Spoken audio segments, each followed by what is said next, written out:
ഹരേ കൃഷ്ണ. എല്ലാവർക്കും മാധവത്തിലേക്ക് സ്വാഗതം. ഇന്ന് രാത്രി എല്ലാവരും വരാഹി ദേവിയെ പ്രാർത്ഥിക്കുക. നാളെ വെളുപ്പിനെയും വരാഹി ദേവിയെ പ്രാർത്ഥിക്കാം.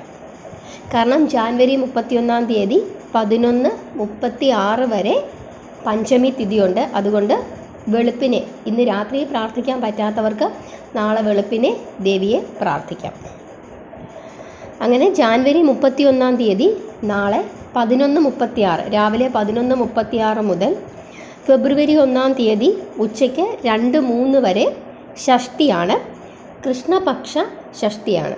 സാധാരണ ഒരു മാസത്തിൽ 2 ഷഷ്ടികൾ വരും, ഏകാദശികളൊക്കെ വരുന്നത് പോലെ. ശുക്ലപക്ഷ ഷഷ്ടിയും കൃഷ്ണപക്ഷ ഷഷ്ടിയും. അതിൽ നമ്മൾ കൂടുതൽ വ്രതമായിട്ട് എടുക്കുന്നത് ശുക്ലപക്ഷ ഷഷ്ടിയാണ്. പക്ഷേ കൃഷ്ണപക്ഷ ഷഷ്ടിയും വളരെ നല്ലതാണ്, പ്രാർത്ഥനയ്ക്ക് വളരെ നല്ലതാണ്. അതുകൊണ്ട് നമ്മൾ ഷഷ്ടിവ്രതം എടുക്കുന്ന എല്ലാവരും അതല്ലാത്തവരും നാളെ വൈകുന്നേരവും ഫെബ്രുവരി 1 രാവിലെയും, അതായത് 31 വൈകുന്നേരം, കാരണം 11:36 മുതലാണ് ഷഷ്ടി തുടങ്ങുന്നത്. അതുകൊണ്ട് നാളെ വൈകുന്നേരത്തെ പ്രാർത്ഥനയിൽ വേലായുധ സ്വാമിയെ ഉൾപ്പെടുത്തുക.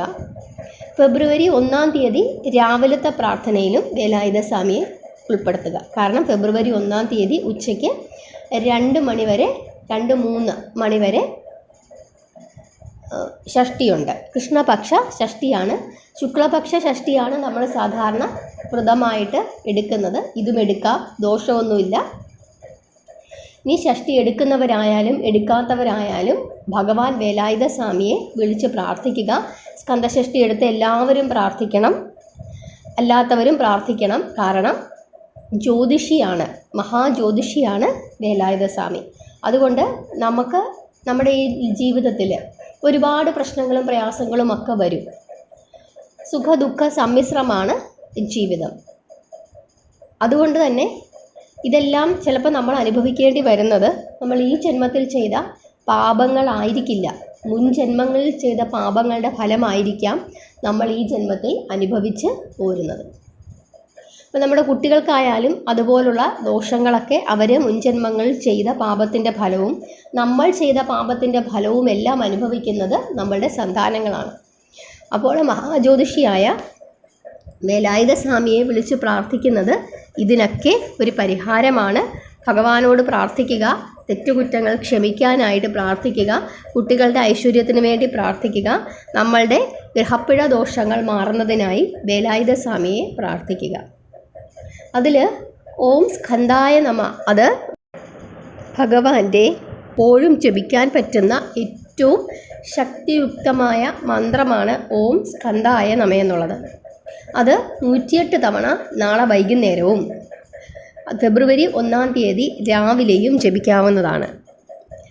നാളെ വൈകുന്നേരം വേലായുധ സ്വാമി ക്ഷേത്ര ദർശനമൊക്കെ വളരെ നല്ലതാണ്. ഫെബ്രുവരി 1 ക്ഷേത്ര ദർശനം വളരെ നല്ലതാണ്. ഇനി ക്ഷേത്രത്തിലൊന്നും പോകാൻ കഴിയുന്നില്ല, കാരണം നമ്മുടെ തൊട്ടടുത്ത ക്ഷേത്രങ്ങളിലൊക്കെ ചിലപ്പം വേലായുധ സ്വാമിയുടെ ക്ഷേത്രം കാണണമെന്നില്ല. അപ്പോൾ നമ്മൾ എന്താ ചെയ്യേണ്ടത്? നാളെ വൈകുന്നേരം സന്ധ്യയ്ക്ക് നമ്മൾ വിളക്ക് കത്തിക്കുമ്പോൾ വേലായുധ സ്വാമിയെ ഓർത്ത് പ്രാർത്ഥിക്കുക. ഫെബ്രുവരി 1 രാവിലെ വിളക്ക് കത്തിക്കുമ്പോഴും ഭഗവാനെ ഓർത്ത് പ്രാർത്ഥിക്കുക. ഈ തൊഴിലിടത്തിരിക്കുന്നവരാണെങ്കിലും സന്ധ്യ മുതൽ അങ്ങോട്ട് പ്രാർത്ഥിച്ച് തുടങ്ങാം. ഫെബ്രുവരി 1 രാവിലെ വരെ പ്രാർത്ഥിക്കാം. അപ്പോൾ ഭഗവാനെ വിളിച്ച് പ്രാർത്ഥിക്കുന്നത് വളരെ വളരെ ഗുണത്തെ പ്രദാനം ചെയ്യും. കാരണം ദേവസേനാധിപതിയാണ് വേലായുധ സ്വാമി.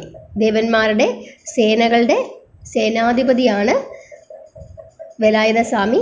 ഒരുപാട് അസുരന്മാരെയൊക്കെ വധിച്ച കഥകളൊക്കെ, നമ്മൾ ശൂരപത്മനെയും താരകാസുരനെയും ഒക്കെ വധിച്ച കഥകളൊക്കെ നമ്മൾ പഠിച്ചിട്ടുള്ളതാണ്, കേട്ടിട്ടുള്ളതാണ്. അതുകൊണ്ട് വേലായുധ സ്വാമിയെ വിളിച്ച് പ്രാർത്ഥിക്കുന്നത് വളരെ വളരെ നല്ലതാണ്. അതുപോലെ കാർത്തിക നക്ഷത്രത്തിലുള്ളവർ വേലായുധ സ്വാമിയെ പ്രത്യേകമായിട്ട് പ്രാർത്ഥിക്കണം. അവരുടെ ദോഷങ്ങളൊക്കെ മാറ്റുന്നതിന് വേലായുധ സ്വാമിയെ വിളിച്ച് പ്രാർത്ഥിക്കുന്നത് വളരെ നല്ലതാണ്.